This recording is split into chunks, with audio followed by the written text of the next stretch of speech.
कर्म उपासना योग आदि जितने भी साधन है ना, इन साधनों से अंतःकरण की शुद्धि होती है। ठीक परंतु है। ये पक्की बात है कि किसी वस्तु को कितना भी शुद्ध कर लो, ये निश्चित है, नियम ही समझ लीजिए, वह वस्तु निश्चित रूप से पुनः अशुद्ध होगी ही होगी। इसमें दो राय की बात नहीं है। बता सकते हो ऐसा कोई दृष्टांत जिसको शुद्ध करने के बाद में फिर शुद्ध अशुद्ध न होता हो? ऐसा कोई दृष्टांत ध्यान में आ रहा है क्या आपके? ऐसे तो कहीं ना आज नहीं आ रहा ना? तो बस हाँ। ऐसा निश्चय कर लो, ऐसे इस रहस्य को इस तरह से समझ लो कि जितने भी साधन हैं वो सारे के सारे साधन अंतःकरण को शुद्ध करते हैं, और ज्ञान जो है वह अंतःकरण का बाध कर देता है। अर्थात जब मुलजिम ही मर जाएगा तो मुकदमा किस पर चलाएंगे? जय हो। ये विशेष रहस्य, इस रहस्य को यदि कोई समझ लेना है तो हाँ। सचमुच में वह कृतार्थ हो जाता है। लेकिन फिर शुरू में ही अगर समझ लेते तो शुरू में तो करोड़ों पेड़ ही कर्म तो उपासना। अरे तो बताया ना रहस्य, जब तक अंतःकरण शुद्ध नहीं होगा तब तक ब्रह्म विद्या प्रकट होगी ही नहीं, चाहे करोड़ कोशिश कर लो। हम्म, और जब ब्रह्म विद्या प्रकट होगी तो अंतःकरण को ही भस्म कर देगी ना, भस्म कर क्योंकि देगी। ये अंतःकरण भूतों के सात्विक अंशों से उत्पन्न हुए हैं। और ये पंचभूत जो है, ये कहने का मतलब उस देश काल से उत्पन्न हुए हाँ माया हाँ। उपहित जो चेतना है उसे सर्वप्रथम देश काल उत्पन्न होते हैं, और फिर उस देश काल से ही आकाशादिक प्रपंच की उत्पत्ति होती है, और आकाशादिक प्रपंच से ही ये अंतःकरण आदि उत्पन्न होते हैं। तो जब कहने का मतलब देश काल का ही बाद हो गया, जब हाँ अज्ञान की ही निवृत्ति हो गई, तो बताओ देश काल कहाँ रहा? हाँ, नहीं रहा। जब देश काल नहीं तो फिर पंच तत्व कहाँ? और पंच तत्व नहीं तो फिर अंतःकरण का बाद हुआ या नहीं हुआ? हाँ हुआ। अब यदि अंतःकरण को बनाए रखेंगे तो क्या होगा? शुद्ध आप कितना भी कर लो ना, वो तो फिर अशुद्ध हो जाएगा। कपड़ों को हाँ लीजिए, पात्रों को लीजिए, किसी भी वस्तु को संसार में ले लीजिए, कितना भी हाँ, वो शुद्ध करो, बड़े समय बड़ी पा धूला करके जम शुद्ध जाए हो उनमें। जाती है। हाँ। तो बस यहाँ पर यही रहस्य है कि सर्वप्रथम अंतःकरण को कुल मिलाकर के वेदांत का रहस्य अपन ठीक ठीक तरह से समझ सके, वेदांत विचार करने की योग्यता अपने को प्राप्त हो, इतनी सीमा तक तो अपने को अंतःकरण की शुद्धि कर लेनी चाहिए। अच्छा, एक निवेदन यो होगा। आप भी पहली मैंने पहली पहली आपा यदि कहता है भाई अंतःकरण कर्म उपासना शुद्ध हुए हम्म। और विचार सागर में भी बच्चे में पढ़ो आप क्या बताए कि भाई अंतःकरण जिसका शुद्ध नहीं है और वेदांत विचार में लग गया तो फिर उसको अंतःकरण शुद्ध करने के लिए कर्म उपासना करनी पड़ेगी क्या? क्यों ऐसा समझो ना, अंतः वेदांत विचार में लग गए तो इसका मतलब क्या उनका अंतःकरण शुद्ध हो गया?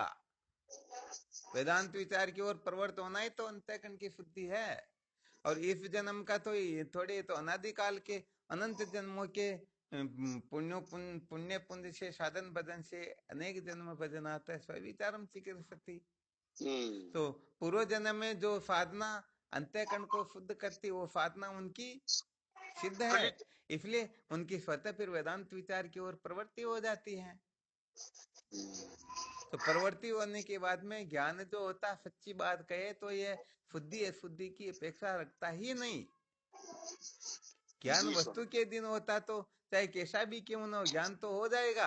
परंतु हाँ यहाँ पर तात्पर्य थोड़ा संत महापुरुषों का, शास्त्रों का इस प्रकार से है कि ज्ञान के पश्चात हाँ। जीवन मुक्ति के विलक्षण आनंद के लिए ही ये मनोनाश वासना क्षय के ऊपर जोर दिया जाता है। क्योंकि ज्ञान होने के बाद में ये शरीर आदि तो रहेंगे ना, कहीं जाएंगे थोड़ी क्या? हाँ रहेंगे। तो फिर कहने का मतलब एक तो समझो, पता नहीं ये रोड पर चलते हुए किसी से लड़ाई झगड़ा करेगा, और पता नहीं जूते रखेगा, खाएगा, जेल में जाकर के बैठेगा, और पता नहीं क्या क्या होगा। तो इसे तो अचानक मनोनाश वासना क्षय का अभ्यास करे। हालांकि ऐसा कोई ठीक। नियम नहीं होता, किसी को आवश्यकता हो तो करो, नहीं तो श्रुति सम्मति ये सिद्धांत नहीं है। क्योंकि एक बार अविद्या निवृत्त होने के पश्चात विद्वान को कोई कर्तव्य शेष रहता ही नहीं, ये सिद्धांत है।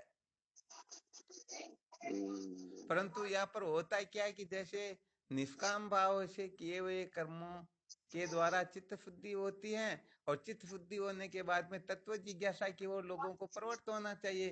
परंतु हाँ। ये वापस सकाम कर्मों की ओर प्रवृत्त होते, तो बताओ इनका चित्त शुद्ध हुआ या नहीं हुआ? नहीं हुआ। तो कहने का मतलब अच्छी तरह से विचार करके देख लेना चाहिए। जब हम कल्पना कर लेते मेरा चित्त शुद्ध है, तो भले ही कल्पना करो, कोई दिक्कत की बात नहीं है। और वास्तव में तो अच्छा चित्त शुद्धि ये अशुद्ध हुआ कब? तो अच्छा कल्पना भी कर ले, तो कल्पना के पश्चात फिर नियम से ही तो चलना होगा। फिर भले कल्पना के रूप में ब्रह्म विचार की ओर प्रवृत्त हो, फिर भी प्रवृत्त होना पड़ेगा ना। बिल्कुल यदि वो सही बात। ब्रह्म विचार की ओर प्रवृत्त न होकर के सकाम कर्मों की ओर प्रवृत्त हो रहा, तो बताओ वह अपनी कल्पना का सदुपयोग कर रहा है या दुरुपयोग कर रहा? दुरुपयोग कर रहा। बस बात यही है कहने का मतलब। हाँ अंतःकरण की शुद्धि के पश्चात केवल और केवल मात्र श्रोत्रिय ब्रह्मनिष्ठ गुरुदेव के चरण कमल ही उनके मन वाणी शरीर के लिए मुख्य केंद्र बिंदु हो जाते हैं। परंतु अब विचार करके देखो, संसार में कौन ऐसा हाँ थोड़ी देर के लिए कर लेगा, परंतु वापस पुनः संसार में वही संसार की रामलीला में रोने में हंसने में पता नहीं क्या क्या करने कराने में इन्हीं में पागल हो जाते हैं। तो उनका चित्त शुद्ध हो गया, तो फिर संसार की ओर जो उनका झुकाव है, प्रवृत्ति है, महत्व बुद्धि है, ऐसा होना चाहिए ऐसा नहीं होना चाहिए, इसमें यदि वापस जा रहे हैं तो वो उत्थान की ओर जा रहे हैं या पतन की ओर जा रहे हैं, समझना इतना ही है।